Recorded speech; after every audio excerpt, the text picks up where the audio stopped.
এই বৃষ্টির দিনে কি রান্না করবেন ভাবতেছেন? যদি এমন একটা রেসিপি থাকে তাহলে তো পরিবারের সবাই খুব পছন্দ করবে, মাছ মাংসকেও হার মানাবে। এমন একটি ডিম কষা থাকলে তো আজ আমি আপনাদের মাঝে নিয়ে এসেছি ডিম কষা। মিষ্টি কুমড়া দিয়ে আজ আমি রান্না করব এই রেসিপিটা। এই রেসিপিটা এতটাই সুস্বাদু আর মজাদার হয়ে থাকে যে কেউ একবার বানালে বারবার বানাতে মন চাইবে। আসসালামু আলাইকুম, সকলে কেমন আছেন? আশা করি আল্লাহর রহমতে ভালো আছেন। যে যেখান থেকে আমার ভিডিওটি দেখতেছেন প্লিজ একটা লাইক দিয়ে ভিডিওটি দেখা শুরু করবেন।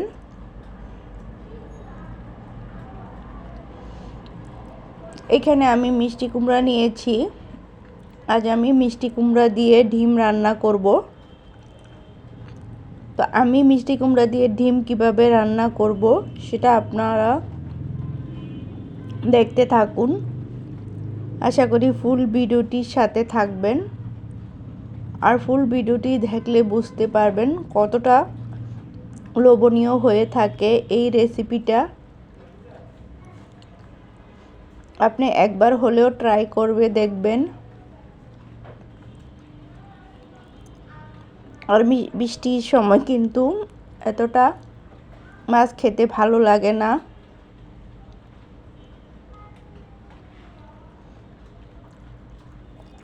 তাই এভাবে যদি একবার ডিম কষা রান্না করে থাকেন তাহলে আপনার পরিবারের সবাই খুব পছন্দ করবে। সো আমি ডিমগুলো সিদ্ধ করে নিয়েছি অফ ক্যামেরায়, আর মিষ্টি কুমড়াটা কেটে নিয়েছি, কিছু পেঁয়াজ কেটে নিয়েছি। এখন ডিমগুলো ছিলে নেব।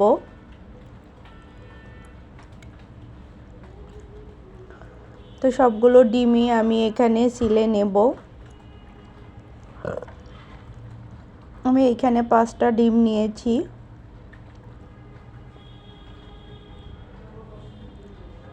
আপনাদের পরিবারে যতজন সদস্য হয়তো অতটাই ডিম রান্না করতে হয়। আমার পরিবারে যতজন সদস্য আমি অতটাই ডিম নিয়েছি।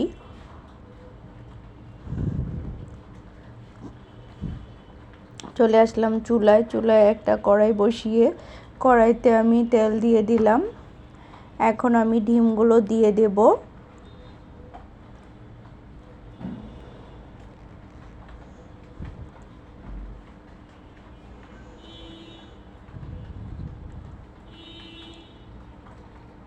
এখন আমি সবগুলো ডিম কড়াইতে দিয়ে দেব, দিয়ে তারপরে এখানে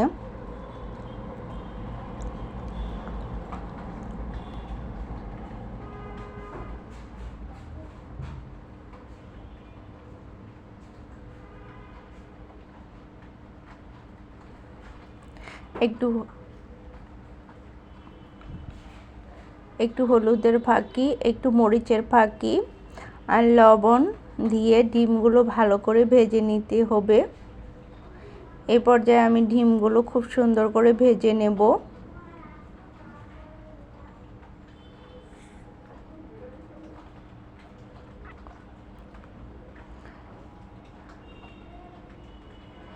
এভাবে ডিম ভাজলে কিন্তু ডিমের কালারটা খুব সুন্দর হয়।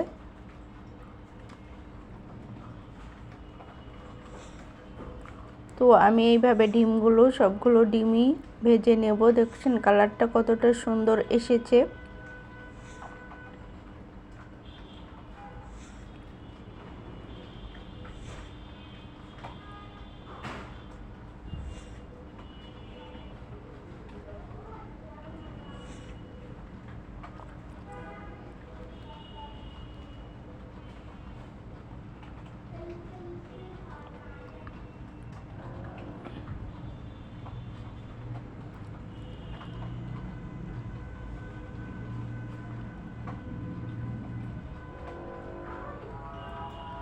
কালারটা কিন্তু অনেক অনেক সুন্দর এসেছে।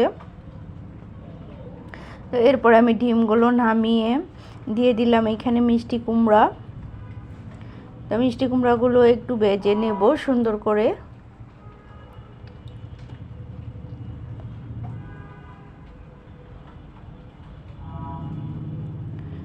এখন আমি মিষ্টি কুমড়াগুলি খুব সুন্দর করে ভেজে নেব।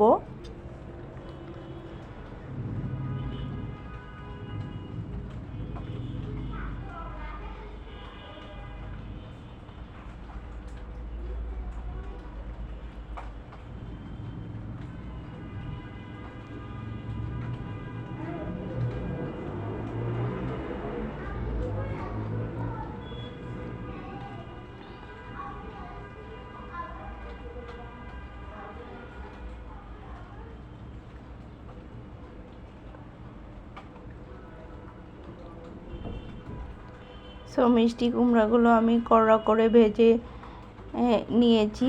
এখন মিষ্টি কুমড়াগুলো নামিয়ে নেব।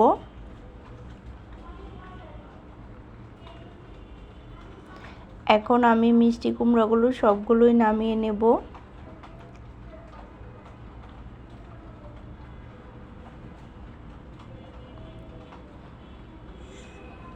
এবার চুলায় আবার কড়াই বসিয়ে দিলাম। কড়াইতে পরিমাণ মতো তেল দিয়ে দেব।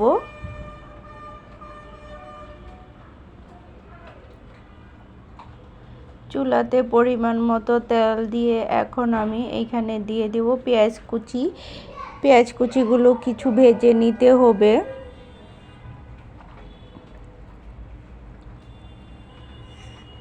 তো পেঁয়াজ কুচিগুলো আমি কিছুক্ষণ ভেজে নিয়ে দিয়ে দিলাম এখানে পানি। এখন পানিতে আমি সব ধরনের মশলা দিয়ে দেব।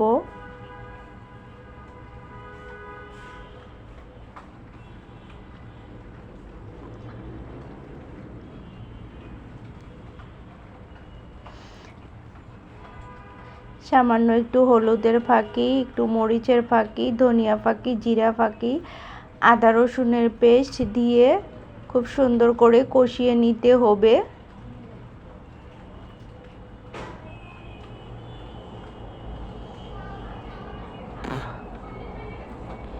এ পর্যায়ে কিন্তু সুন্দর করে কষিয়ে নিতে হবে। সবগুলো মশলা দেওয়া শেষ হয়ে গেলে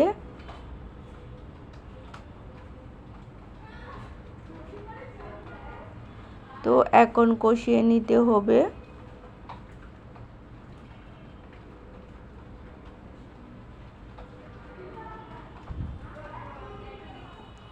তো আমার মশলাটা কষানো হয়ে গেছে। এখন আমি মিষ্টি কুমড়াগুলো দিয়ে দেব।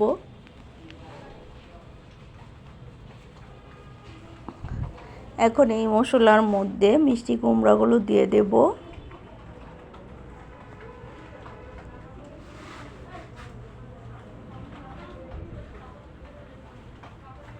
তো মিষ্টি কুমড়াটা দিয়ে কিছুক্ষণ কষিয়ে নেব। কষিয়ে নিয়ে তারপরে পানি দিয়ে ঝোল দিয়ে দেব।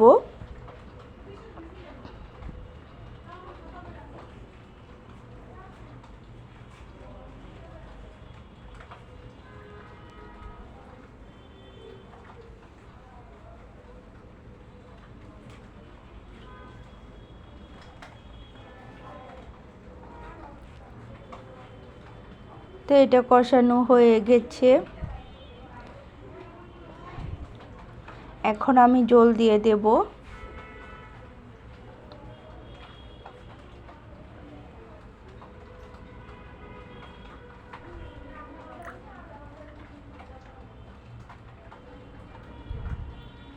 তো ঝোল দেওয়া হয়ে গেলে আমি কিছুক্ষণ রান্না করে নেব। নিয়ে তারপরে ডিমগুলো অ্যাড করব।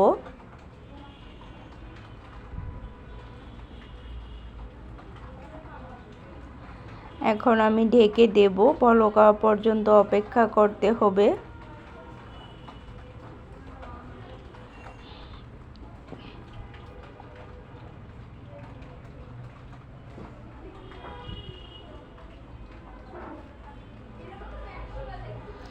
এটা অবশ্য বলক আসা পর্যন্ত অপেক্ষা করতে হবে। বলক এলে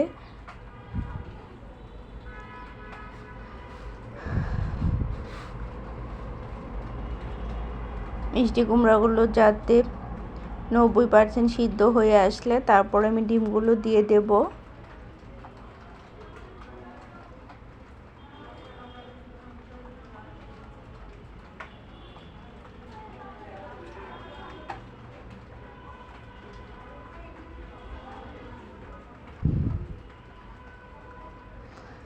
সো এখন আমি ডিমগুলো দিয়ে দিচ্ছি, সবগুলো ডিম।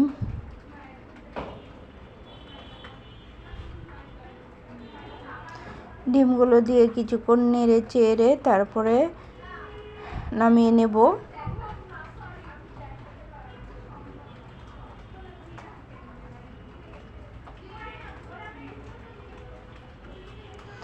এ পর্যায়ে আমি নেড়ে ছেড়ে কিছুক্ষণ তারপরে নামিয়ে নেব।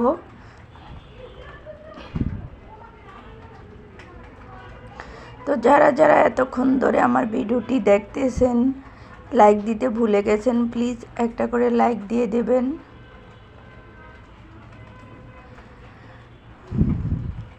আর আমার ভিডিওর মধ্যে যদি কোনো ভুল ত্রুটি হয়ে থাকে কথার ভয়েসের মধ্যে, তাহলে ক্ষমার দৃষ্টিতে দেখবেন। এই পর্যায়ে আমি আজকে বিদায় নিলাম, আবার অন্য কোনো ভিডিওতে দেখা হবে। আল্লাহ হাফেজ, আসসালামু আলাইকুম।